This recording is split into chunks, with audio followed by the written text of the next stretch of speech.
ठाणे महानगरपालिकेची सर्वसाधारण सभा 18 तारखेला होणार हे आता निश्चित झालं आहे. स्थानिक वर्तमानपत्रांमध्ये त्या संदर्भातली विषयपत्रिका देखील आता प्रसिद्ध करण्यात आली आहे. या महासभेमध्ये तरी स्थायी समिती, त्याचप्रमाणे स्वीकृत नगरसेवक आणि विषय समित्यांच्या सदस्यांची नेमणूक होईल अशा प्रकारची अपेक्षा व्यक्त करण्यात येत होती. मात्र जी विषयपत्रिका प्रसिद्ध झाली आहे त्या विषयपत्रिकेमध्ये स्थायी समिती, स्वीकृत आणि विषय समित्यांच्या निवडीचा कुठेही उल्लेख नाही. त्यामुळे या सगळ्या पदांसाठी इच्छुक असलेल्यांना पुन्हा आता त्यांच्या उत्साहावर विरजण पडलं आहे.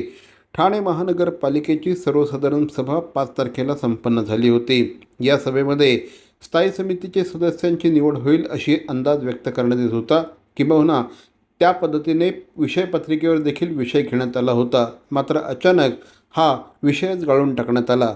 त्यानंतर आता पुन्हा एकदा 18 तारखेला महासभा लागल्याने अनेकांच्या आशा पल्लवित झाल्या होत्या. मात्र ज्यावेळेस विषयपत्रिका प्रसिद्ध झाली आहे त्यावेळेस विषयपत्रिकेमध्ये स्थायी समिती, स्वीकृत नगरसेवक आणि विषय समित्यांचा विषयच नसल्याने पुन्हा एकदा सगळ्यांच्याच आनंदावर विरजण पडलं आहे असं म्हटल्यास वावगं ठरणार नाही.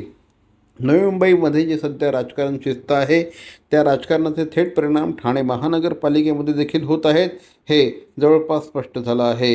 स्थायी समितीसाठी एकंदर 16 सदस्यांची निवड होणार आहे.